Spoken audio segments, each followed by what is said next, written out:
Bismillahirrahmanirrahim. Di sini saya Selvi Auladini akan menjelaskan tentang paradigma pendidikan Islam. Secara filosofis, hakikat pendidikan Islam adalah penyerapan informasi pengetahuan yang sebanyak-banyaknya dan pengkajian yang mendalam serta uji coba dan penerapannya dalam kehidupan manusia sehari-hari. Oleh karena itu, paradigma pendidikan perlu dikembangkan dengan mempertimbangkan hal-hal berikut. Yang pertama, pengembangan jaringan informasi dan komunikasi. Yang kedua, transformasi ilmu pengetahuan yang diberikan dan diterima oleh seluruh para pendidik. Yang ketiga, pengembangan penelitian di bidang ilmu murni dan ilmu terapan. Yang keempat, pencerdasan yang seimbang antara inteligensi anak didik dengan kecerdasan emosional dan spiritualnya agar kecakapan dan keterampilannya tidak salah digunakan.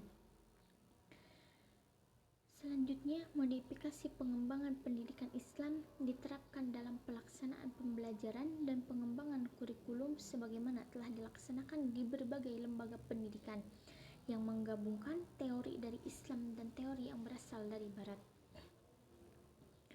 Sebagaimana diketahui bahwa Al-Quran menyajikan ayat-ayat kauniyah yang jumlahnya lebih banyak dibandingkan dengan ayat-ayat ibadah sosial, menduduki peringkat tertinggi dibandingkan dengan ayat-ayat ritual. Pendidikan Islam harus dikembangkan ke arah penguasaan pengajaran yang berhubungan dengan fisika, kimia, biologi, astronomi, zoologi, vulkanologi, tentang kelautan, ilmu bumi, agrobisnis, perbankan, dan sebagainya.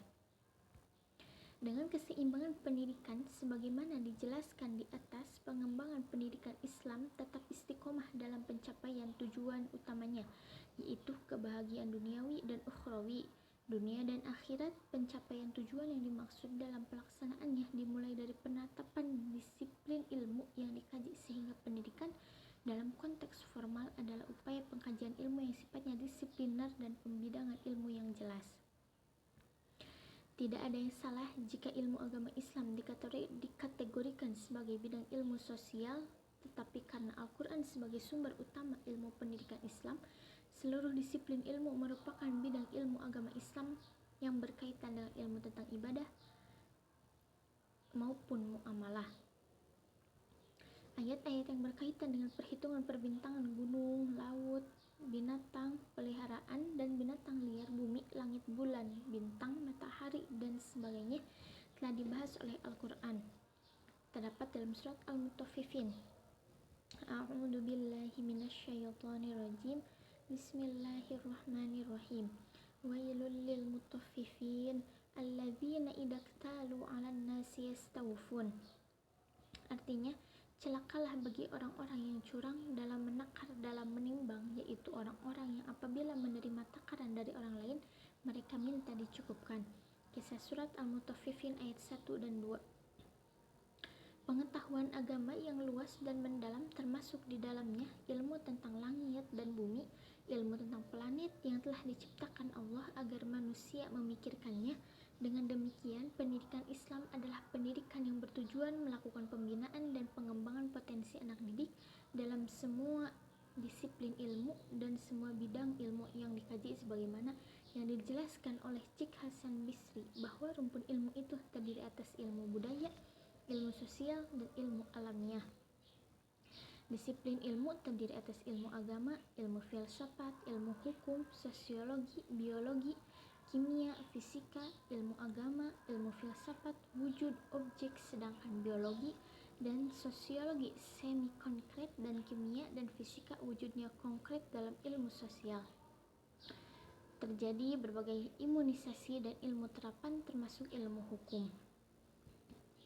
Ilmu agama Islam merupakan rumpun ilmu budaya, humaniora, dan ilmu sosial, semua yang bersifat normatif seperti ilmu Al-Quran dan hadis, ilmu kalam, ilmu usul fikih. Indonesia jenisnya adalah bagian dari huruf maniora. Berkaitan dengan pengembangan pendidikan Islam, ilmu yang bersumber dari firman Allah yang sifatnya kauliyah dan kauniyah merupakan tujuan bahan ajar yang perlu diterapkan dalam pendidikan Islam. Kurikulum yang dijadikan pijakan dalam pendidikan Islam merupakan pengembangan dari dua ilmu yang sifatnya kurangi, yaitu ilmu murni dan ilmu terapan. Hal ini karena ajaran Islam menghendaki semua orang yang berilmu untuk beramal soleh sebagaimana perintah bagi orang yang beriman untuk terus mencari ilmu dan mengamalkan ilmunya dalam kehidupan masyarakat dan negara dan menyebarkan manfaat positif ilmunya. Terima kasih. Assalamualaikum warahmatullahi wabarakatuh.